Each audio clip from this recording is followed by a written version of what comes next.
Takes a while for it to start going. There we go.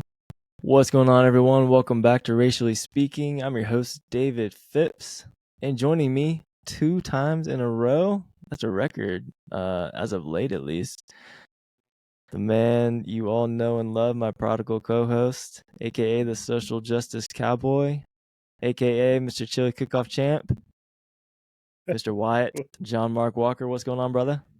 What's up, everyone? What's up, David? How you doing? I'm good, man. So, 5 weeks out now. Yeah, the 5 countdown weeks is out. on. Yeah, Listeners, if you haven't listened to the last episode, John Mark made his formal announcement a that baby is coming. Baby is coming, baby number 4 in 5 weeks and counting now. Yeah, yep. So how you feeling? It's very exciting. I feel good. Still feel ready. I feel the most ready, even though there's a lot to be done around the house. I'm sitting in our little family room with all the toys, and it is a total mess, but we'll bring a baby into the chaos, and the baby won't know we're judged, right? So yeah, I mean, it'll be her house. So yeah, I feel good. I wouldn't think she would, but you never know. You never know. She might be the most judgmental. Yeah.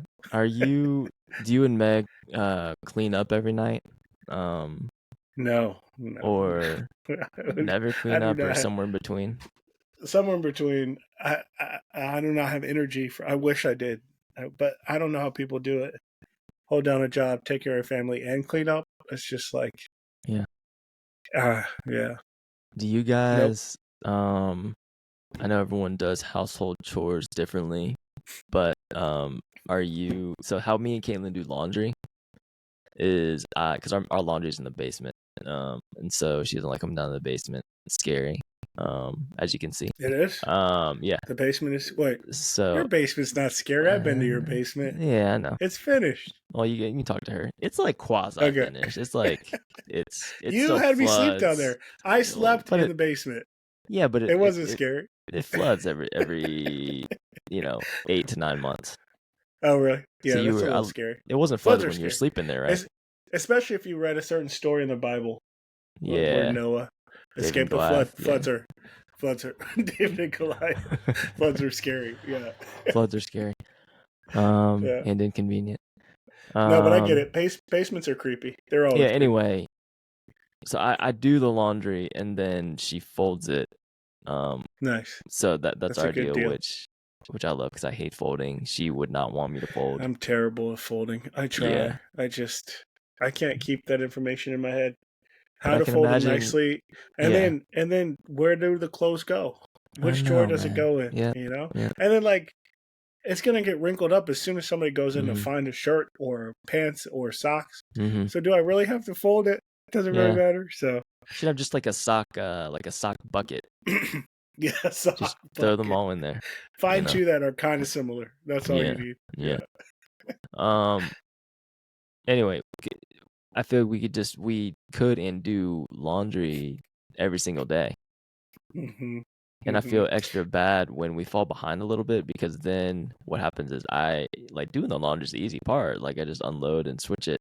But then what happens is I'm coming up when we're about to have downtime, like watching a show and stuff. And I'm just stacking it like three laundry baskets high. But there you go. She loves it. Actually, she likes folding. But I'm like, okay, there you go. And I'm literally sitting there watching her fold. She's like, it's fine. This is how we split it up. I'm like, all right. But if we miss a day, I mean, it piles up, man. It sure does. It sure does. Oh, chores, but all right. Look, as much as our listeners came to listen to us talk about laundry and little kids, our mainstay of the podcast. That's true. Look, we got some things to get in the trenches with. We try not to gut react to every single thing because we would, have to put out 10 episodes a day. But this story has been getting enough traction, and it touches on enough of the topics and issues we regularly discuss here on the podcast. So we wanted to give it a little bit of time. John Mark, have you kept up with Harrison Butker? Fantastic last name. Butker's speech at Benedictine. Yeah, I mean, before you get in that, you watched The Office, right? I do. Yeah. I can't I not did. think of. Yeah, you did. I can't think of or stop thinking about Jim's fictional character in that episode, Bill Buttlicker, where him and Dwight are doing the phone call back and forth. I can't. When I think of Butker, I'm like Yes. Yeah. Buttlicker, Yeah. It's like Butler. Buttlicker, but like Butler. the prices have never been lower. Buttlicker. Mister. Oh, Yeah. so Yeah. That's Harrison hilarious. Butker. Butker. Let me summarize Yes. real quick. Well, have My- you been keeping up with it? My favorite kicker for the Chiefs. Yes. Yeah. Yeah. Okay. So he gave a Harrison. speech, Yeah. and it blew up because he. I can't. I'm not. You probably have the quote about what he said about women and I don't have it written using their down, but we'll get degrees. to it. Yeah. Um, Harrison it felt Butker, like he. Yeah, go ahead. kicker. I'll just summarize it and you go for it. Yep. Harrison Butker, the field goal kicker. He's field goal kicker, right? Not the punter. Anyway, kicker for the Super Bowl champions, Kansas City Chiefs. Last week gave the commencement speech at Benedictine College. I believe it's in Kansas City, which is why they had him for the most part. Private Catholic school, should be noted, which we'll get into. And it's 20 minutes long, not super long. John Mark, you and I both listened to the entirety of it, which I encourage everyone to do if you are forming an opinion about it. If you don't really care about it, don't do it. But it's not very long, but I encourage you guys to listen to the whole thing. Not because you feel differently about it necessarily, but I think context matters. And a lot of the things that are in the headlines weren't even really discussed, which is part of the reason why we're here. But yeah, John Mark, that's the short summary of what happened. And then the detail and why it's blowing up is he really kind of went after essentially everybody. I think he did a adequate job offending anybody that didn't think. I posted this on social media in my story a little bit. He managed to offend everybody that doesn't think exactly like him in a short 20 minutes. Yeah. In a way, it was impressive, to be honest. Probably some that do think exactly like him. And some that do. I absolutely agree with that.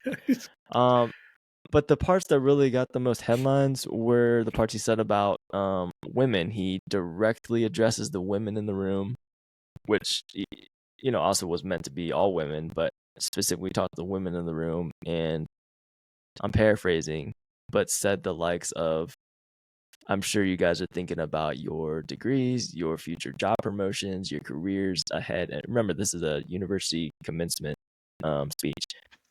But I think that this is him still. I'm still paraphrasing, but I think it's trying to empower them by not empowering them, but saying, I think we can all acknowledge, or many of you can acknowledge, like my wife, that your most important role in your life will be homemaker. And then references his wife and saying, her literally saying, I think she would say her life actually really truly started once we started having kids, and she became the primary homemaker. And just encourage the women to not believe the lies that are being fed to them by culture, and that their main purpose in life was to be a homemaker. That obviously, for obvious reasons, got a lot of traction, a lot of pushback, said a slew of other things. But that's been, I think, the main things that at least my algorithm is showing is where a lot of the pushback has been. A lot to unpack here. We haven't even gotten to really the racial elements that I'm going to unpack in a few minutes. But John Mark, your kind of initial thoughts and reactions to having listened to that. Yeah, it was a little awkward. I think, to say the least. I think what he wanted to do was honor his wife in a moment and honor the job of being a mother and stay-at-home mother, homemaker, which is a very valuable job, right? I think for generations, that has kind of been both valued and looked down upon at the same time. Like, oh, all you do is stay home, but oh, you need to do a good job of staying home, taking care of, household things, taking care of the family, make sure groceries, laundry, chores are done. Right. So it's been both valued and devalued at the same time compared to a man going out and conquering the world and building. So it's this weird, I think, cultural conflict, I think, even internally for those who value that.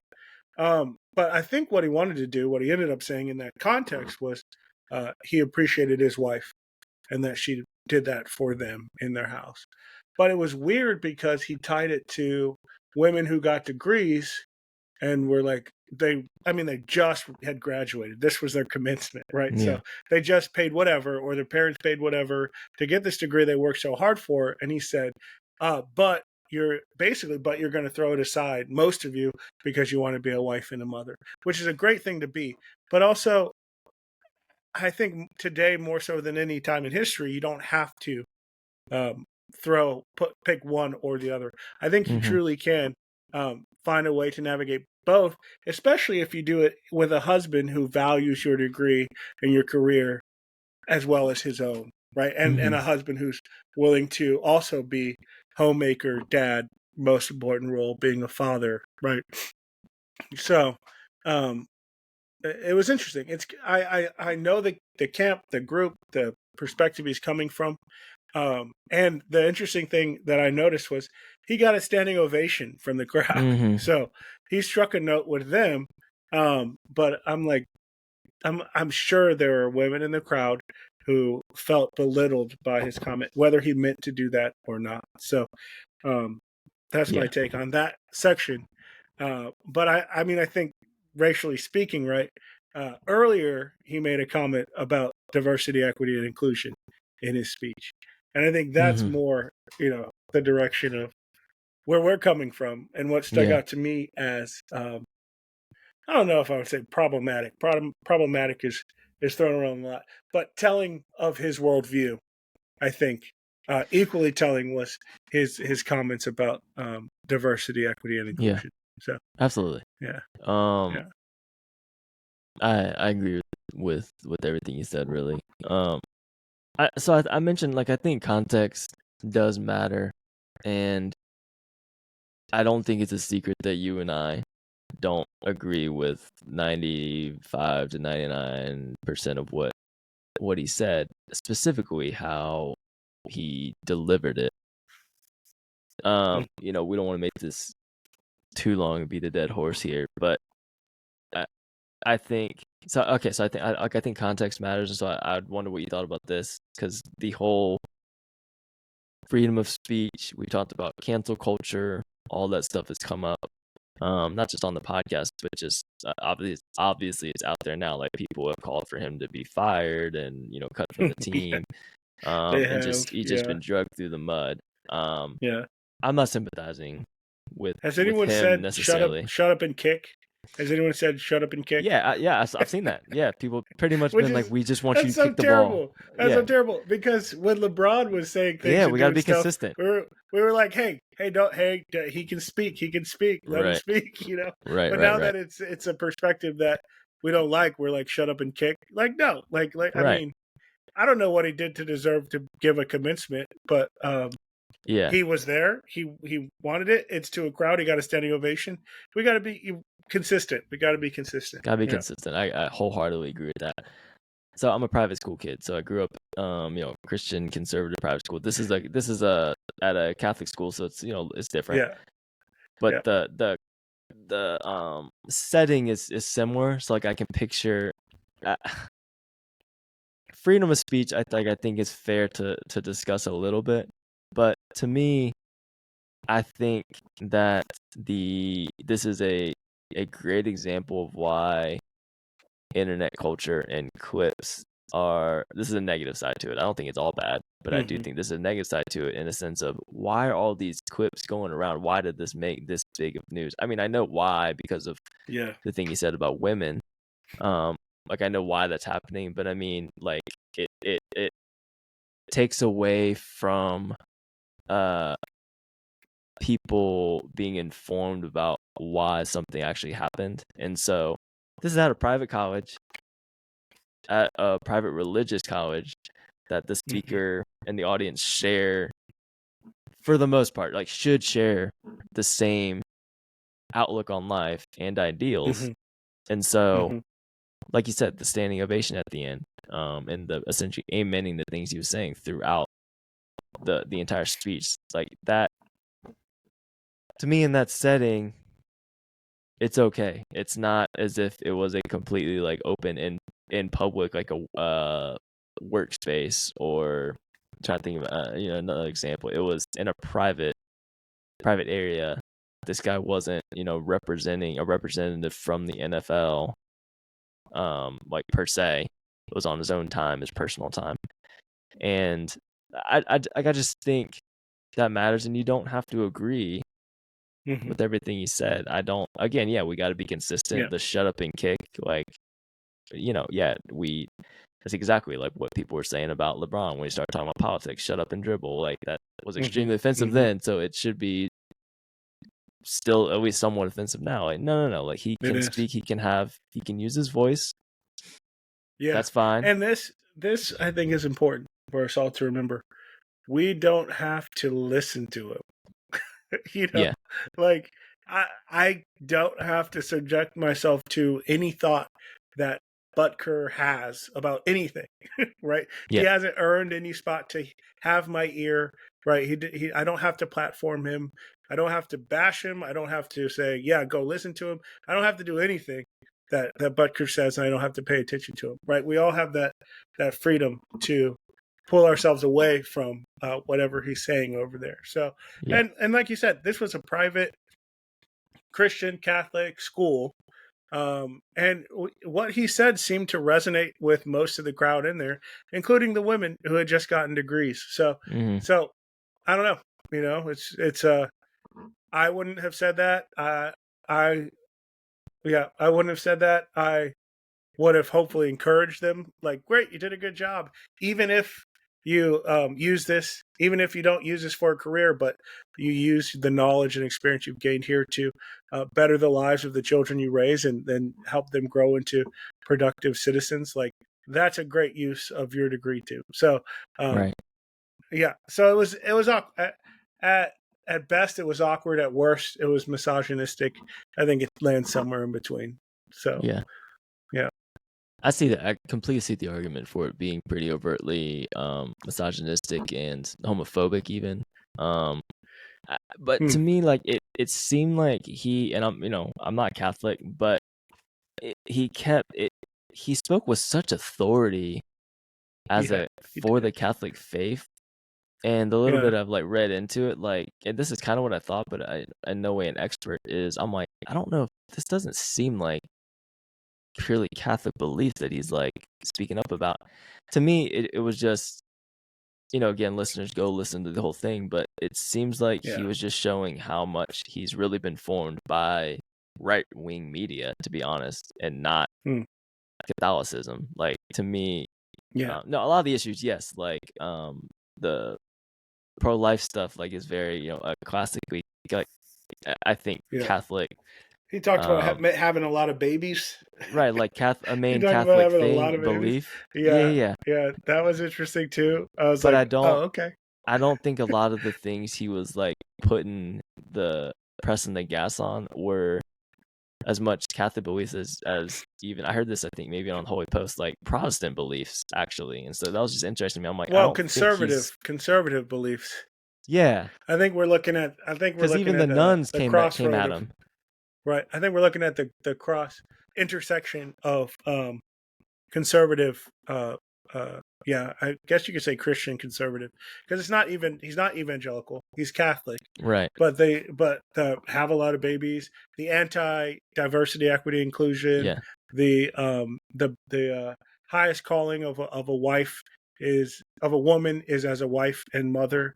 Those are all perspectives of right-leaning conservative Christian communities, and so I think that's where the intersection is. And so it's interesting to see a Catholic man and a conservative Catholic. I don't think we are as accustomed to seeing that come out in the media. So I also feel like that is part of why he made a splash with this, because we expect it from like the liberty crowd, Hmm.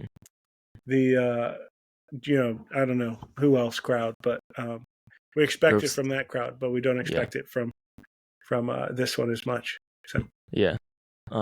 Anyway, listeners, you can go back and listen to that in its entirety. There's a lot there.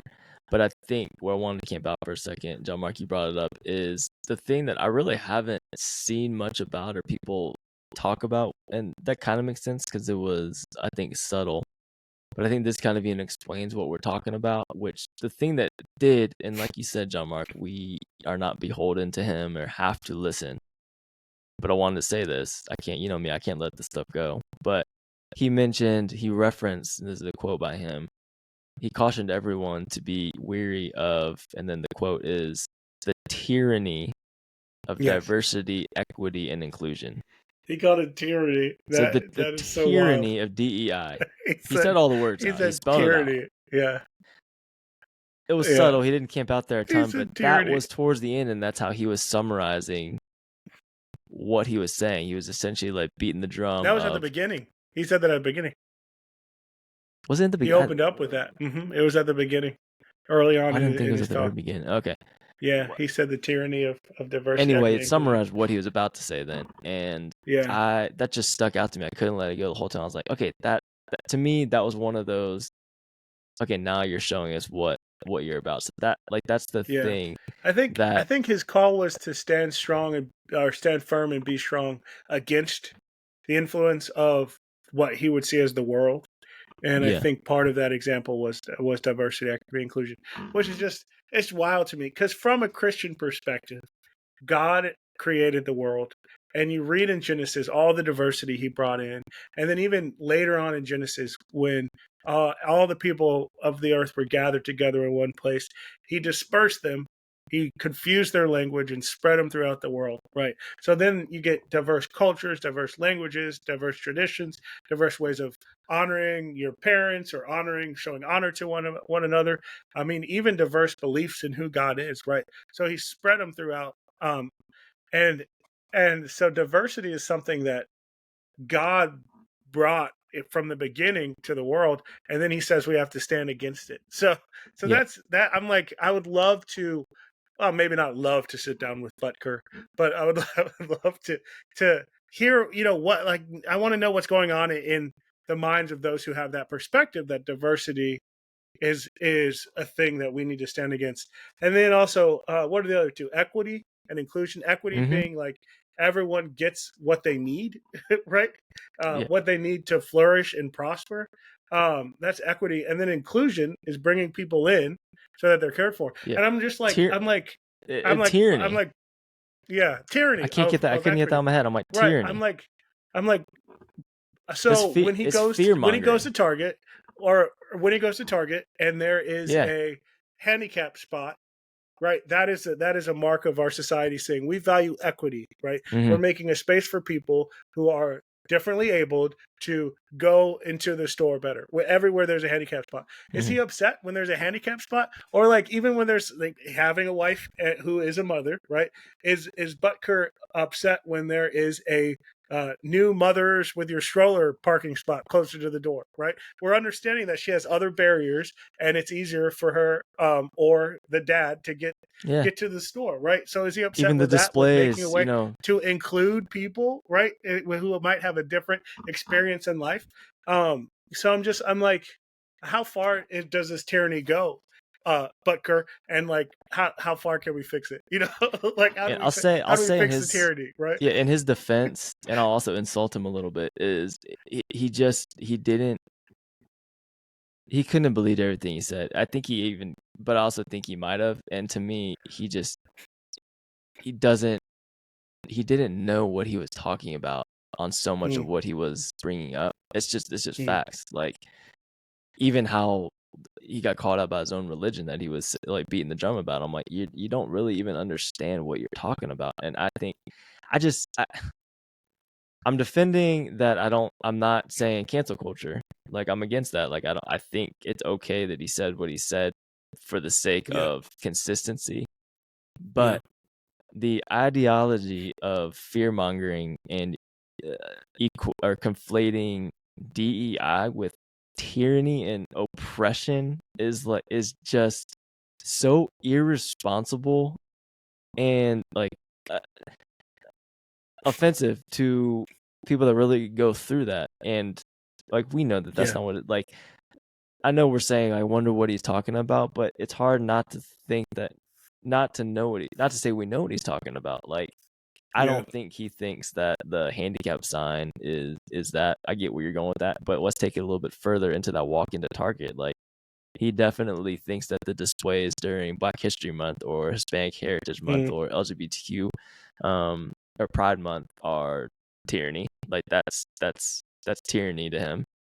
mm. And I'm just like, look, in the name of Christianity, to say Yeah. that's tyranny It is is wild. so insensitive and Yeah.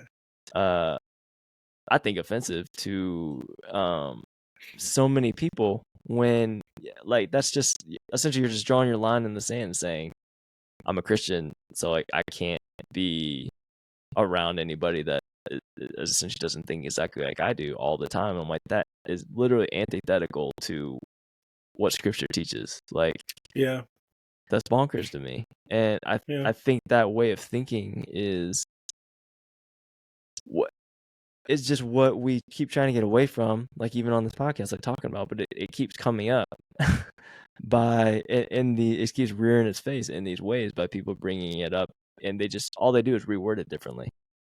Yeah. Like always saying is stay away from woke culture, Yeah. right? Like you It's like, true. and then when another word gets policed by majority culture, then you got to come up with a different way to talk about it, and it's just Yeah. we see what's happening. I We do. couldn't get that on my mind because I'm like I don't like that he said that, but I like even less that that's exactly what so many people think it is when we're bringing up stuff like DEI. And I don't think we're being Yeah. too dramatic because people are literally making laws to get rid of DEI everywhere. Like Yep. getting it, like It's essentially true. getting it Yeah. away like it's tyranny. And I We're think he pulling back. honestly We're pulling summarized it back great. fast from it. We are pulling back fast from conversation about diversity, uh, which and then equity and inclusion are like I hardly ever hear those words used anymore. Um, Because we you're not did allowed go. to. We as a society went really hard after it in the wake Mm-hmm. of George Floyd's murder. Mm-hmm. Um, and I think that time was also heightened by Breonna Taylor and Ahmaud Arbery's murders also. Um, so we went really hard after it, and this feels like a little bit of a, I guess, backlash against it. Yeah, so it's interesting. The other thing is, I mean, and we've said this before, at least I've said it before, the DEI initiatives of that season were not perfect. They were far from perfect. Mm-hmm. There's some weird stuff that happens in the name of DEI. So I understand that that people would want to stop it, shut it down, um, but I think we don't need to get rid of the good when we're tossing out the bad. Like there are some quality things. Some things were exposed about how we care for each other in our country, that racism is still an issue, that prejudice is still an issue, that we still have to grow in valuing others, right? And I think that if we are mature adults in our society, then we'll be able to take what is good about diversity, equity, and inclusion and continue to push that forward in all areas of our society, and leave behind what is amateur, what is immature, what is not good. But when someone comes up and says the tyranny of diversity, equity, and inclusion, um, it feels like it's too simplistic. It feels like an immature view of reality, like only good, only bad. But like all things in life, it is both. There's both good and bad in diversity, equity, and inclusion initiatives. So um, a mature adult looks for the good. So I think yeah, it's I I think what bothered me, if I'm honest, is that him saying that put words to how I know so many people feel, and it's not people that mm-hmm. can just purely be ignored. Like I know we're saying we don't need to We have the freedom to not listen to like Harrison Yeah. Butker and people like him. But if it's people that are actually running the country and calling the shots, like it actually does matter somewhat. And like he Yeah. is emboldening people to make that a reality for us, for people to make it a reality in our country, to be okay with believing that. Like anything that is bringing up change or bringing up like equity and inclusion to like, where are we? Like making that synonymous to tyranny is so deeply problematic and ridiculous that you could disagree with 99% of a DEI policy that someone makes up, but to call it tyranny is taking it to a different level. It's like, do you know define tyranny for me? Like that's what I say to them. Like, what are you talking about? It's just that is oh my god, From that's the crazy black and to me. white thinking to the making things tyrannical that are not, it feels very much like it's a little like a child. He's like, the world is big and scary, and I'm like, I don't know, the world is so big and scary. Like, my save kids me feel from like diversity. my kids feel like they're under tyranny when I make them share something. Like that's what he sounds exactly. like. It's immature. It's an immature worldview. Yeah. Yeah. But I also don't think he needs to be fired if he's a good kicker. Yeah, keep kicking. Yeah. You know, keep kicking and if more speaking. conservative universities want to invite him to speak at commencement, I'm like, he's carved power out to a you. post. Yeah, he's carved out the side hustle for sure. He's a good orator. I listened to the whole thing, and he was able to speak. I've heard way worse at many graduations than that guy. I mean, I don't know if I agree. I think the main point of his message is Christians need to stand firm against evil things in this world. I just think he needs to wipe his glasses to see what's actually evil and what's not. I think he needs a little bit of a view shift. Maybe I'm too callous, but to what's I could evil not. And what's not. But maybe I'm too callous, but I could not take it seriously when he started crying talking about his wife. I'm not shaming a grown man for crying in any way, but I was just like, this is. I think it was genuine too. I don't think he was planning it, but I'm just like, you crying at one of the most offensive parts of your speech is on another level.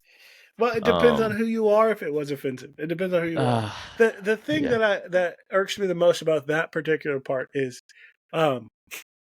we need to honor adults' choices on how they care for and raise their family. And not every marriage is going to be man goes to work, woman stays home and takes care of the kids. He was crying while he was gaslighting.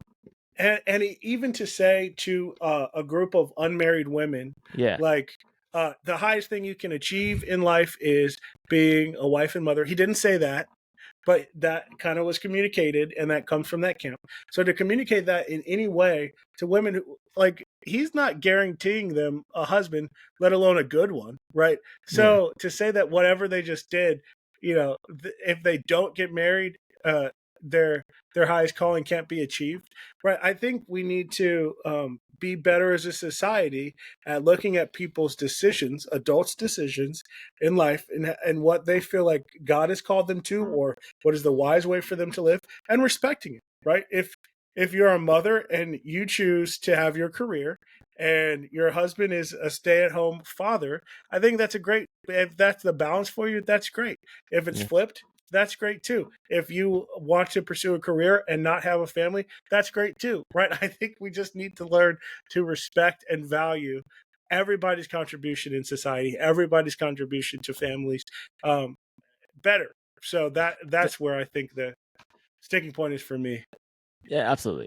We can move off this, but the crux of it to me was, even what you just said, is the phrasing, the tyranny of diversity, equity, and inclusion. He coupled it with, like, I actually think he probably doesn't fully believe things he said if he goes back to listen. I don't know that for sure, but the way he presented it, like, I think you and I, John Mark, agree, like, yes, it can be problematic for in this case, women, because he was talking mostly to the women, like to find, for anybody though, to find their identity and all their well-being in a job and independence and not needing anybody. Like that can be problematic. You can idolize that too, but you can also idolize the other side of things of being a stay-at-home mom. And if you work, you're a bad mom. And like there's so much there. And I think he would agree, like, yeah, like you shouldn't idolize either side. He just didn't explain that at all and came off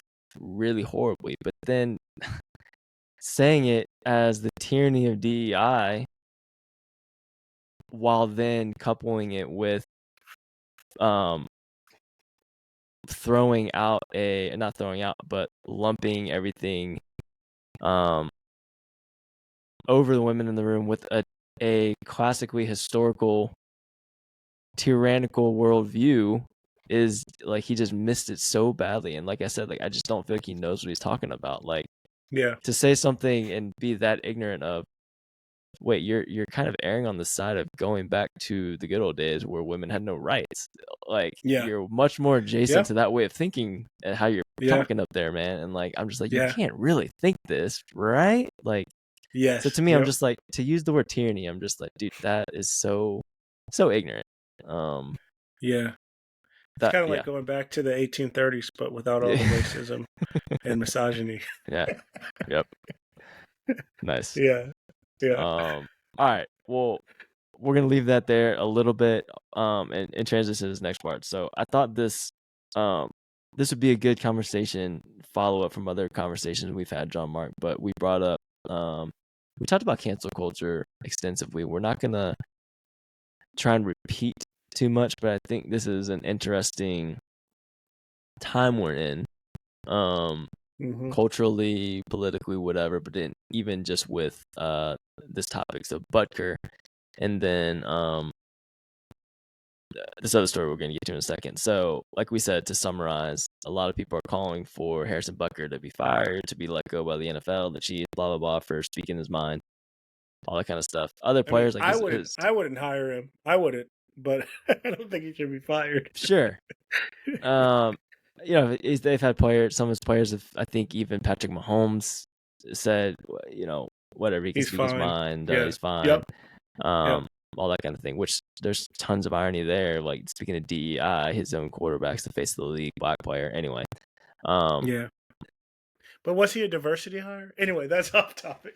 No, he wasn't. I'm saying like he wouldn't have been able to play in the league not that long ago. In the past, yeah, you're right. Yeah. So, okay, I'm trying to make this transition. So we are not pro cancel culture here on Racially Speaking. We are pro accountability, pro conversation, pro consistency. As we've hopefully already been displaying in this episode. Pro consequences when necessary. And so I wanted to talk about this because I think this is important with how we engage with this stuff. So yeah, I'm really big with accountability and consistency. But what I don't want to ever encourage is cancel culture. AKA, someone says one mistake and that ruins their entire life, whether it's professionally, relationally, within the family. I don't know. Like, I think that there's, as a Christian man, like, I believe in forgiveness for second, third, fourth, fifth, sixth chances, but not without wisdom, accountability, occasionally common sense. Anyway, were you ever a Seinfeld fan, John Mark? I was not. I was not either. Nope. So we're already coming in a little bit. Well, I think I think himself, he's funny. Okay, well, the show very, very clever. The show, not so much. Julia Louis-Dreyfus, I think she is a gem and a gift to comedy. So I think there are a couple of good things that came out of that show. So, but I mean, I was a kid when it was at its height. So, and I've never gone back to watch them. So, never watched much of Seinfeld, not because I didn't like it, but I guess like you, it just never was something my parents were into, or anyway, I never really got into it. I watch some older shows, so I can't say that's the only reason. But anyway, nothing against it. I'm just like apathetic towards it. But anyway, the famous character Kramer, played by Michael Richards, back in the day. This is brand new to me. So I didn't know this had happened, but he is apparently about to release a memoir, obviously about his life, memoir. But the headline that got me is that he's saying he's not looking for a comeback. He's just wanting to talk about his life since 2006. He was at a comedy club called Laugh Out Loud. I can't remember what it's called. Laugh Factory. And it's online. I'm not gonna play audio. It's very, very, very, very explicit. And you can go find it if you want, listeners. But it's 3 minutes, at least the video I found, of him at the Laugh Factory doing a stand-up routine, and he just loses it. He's getting heckled by somebody. I'm not sure why or what the context is exactly. And he just unleashes one of the most racist tirades I've ever seen. Yeah. Inward after inward after inward, trying. But the N-word is lazy. That is like the lowest level. I mean, it is extreme racism, but that's like the lowest level.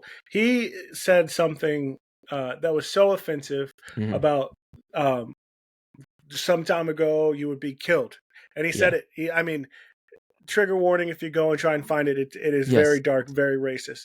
But he dug into the racist bag and pulled out something nasty and then threw it out there. It's not that type of phrase felt very intentional. Felt something that came from someplace dark and deep within. And then the repetition of the N-word is just it's a powerful case against somebody and what's inside coming out. Yeah. I think we're doing an okay job of summarizing it. It's tough to summarize it, but we're doing this because 17 years ago. Okay, so isn't that 17 years ago? No, 2006. I'm bad at math. Whatever. 18. 2006, 18. 18 years ago. It's a whole adult lifetime ago. Explicit, like one of those racist like rants I've ever seen and heard. He immediately takes a ton of flack. Obviously, I mean, I'll be honest. I watched that. I'm like, that he is so lucky he got out of there without. I mean, I don't know how he got out of there. I mean, with his life or without going to the hospital. Rarely have I heard anything so vile and racist. I mean, I don't know if I ever have. Yeah, he had to have gotten home safely and just been like, God protected me because this was horrible. I mean, he's going at it with people leaving in there, and people, reprimanding. And it was multiple. It seemed like it was multiple black people that he was insulting. Like it seemed like it started with one guy, and then another guy got up to leave, and this guy said something to him, and then he went after him too. And absolute craziness. It was dark. Yeah, very dark. Anyway, I watched an apology afterwards, that he did on Letterman. The Late Show. On the Late Show, Letterman with Jerry Seinfeld was on there wanting to bring him on. They kind of zoomed him in or whatever, videoed him in. 2006. Zoom probably wasn't around then. What did we have? Skype? Skyped him in, whatever. He apologized. He was very distraught, as he should have been. I'd wonder what you thought about the apology, John Mark, because I'm going to couple that for the sake of time with saying that Jason Alexander, also one of the co-stars on Seinfeld, as well as Jerry, both have been unwaveringly supported him over the entire time. With support and not leaving his side, which is fine. Like they're good friends. Like that's fine. I'd wonder first what you thought about. You gotta stand by your boy. Like I get it. I'd wonder. And go ahead. No, you go ahead. What are you gonna say? I just wonder what you thought about that reality, and then also the apology itself.